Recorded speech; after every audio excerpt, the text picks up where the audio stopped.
জীবন মানেই তো যন্ত্রণা, বেঁচে থেকে বুঝি শেষ হবে না। হ্যাঁ ভাই, পুরুষের জীবন এমনই। আসলে এটা পুরুষের জন্য। পুরুষ মানুষ আসলে গাধা, মনে কেউ কিছু নেবেন না। কারণ হচ্ছে যে পুরুষ হয়ে জন্ম নিয়েছে তাকে আসলে পরিশ্রম করেই চলতে হয়। জন্মের পরে থেকে তাকে এটাই বোঝানো হয় যে তোমার সংগ্রাম করে জীবনকে চালাতে হবে, কষ্ট করে চলতে হবে এবং তোমার সংসার, তোমার সমাজ, তোমার দেশ তোমাকে চালাতে হবে। এই থিঙ্ক নিয়েই পুরুষ মানুষ আস্তে আস্তে বড় হয় এবং এক সময় সে সেই দায়িত্বগুলো কাঁধে নেয় এবং করতে থাকে।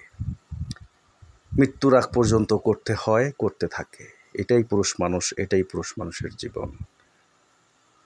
আসলে পুরুষ মানুষটাই এরকম। হয়তো তাদের জন্মই হয়েছে শুধু কাজ করার জন্য, সংগ্রাম করার জন্য। মানুষের দ্বারে দ্বারে যাই কাজ করতে হয়, কষ্ট করতে হয়। যে যেই অবস্থানেই আছে সেই অবস্থানেই তাকে সংগ্রাম করেই চলতে হয়।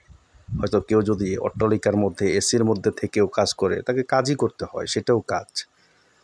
শারীরিক করুক আর মানসিক করুক, কাজ তো করতেই হয়। একজন মানুষ অনেক ধনবান, তাকেও কিন্তু কাজ করেই খেতে হয়। তার মাথায় অনেক টেনশন, অনেক কিছু নিয়ে তাকে চলতে হয়, ঘুরতে হয়। এটাই পুরুষ মানুষ, এটাই পুরুষ মানুষের জীবন।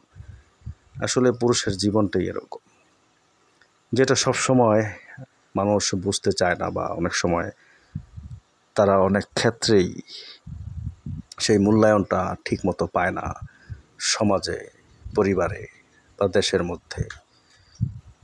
এই যে দেখতে পাচ্ছেন এই মানুষগুলো কত কষ্ট করছে।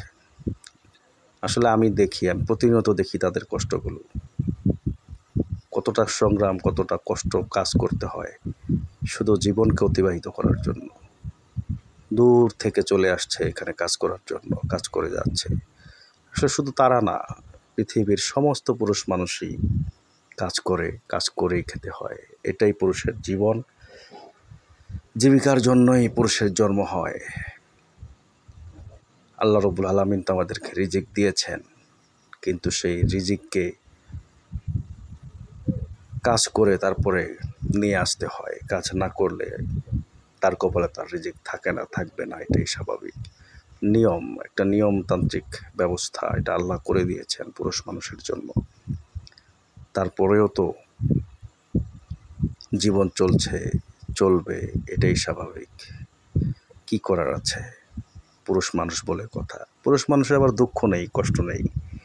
তারা কাঁদতে জানে না, তারা শুধু হাসতে জানে। কাঁদা পুরুষের মানায় না। পুরুষ মানুষরা কাঁদলে তাদেরকে পুরুষ বলা হয় না, এই জন্য কেউ কাঁদে না। তাদের মনের কষ্ট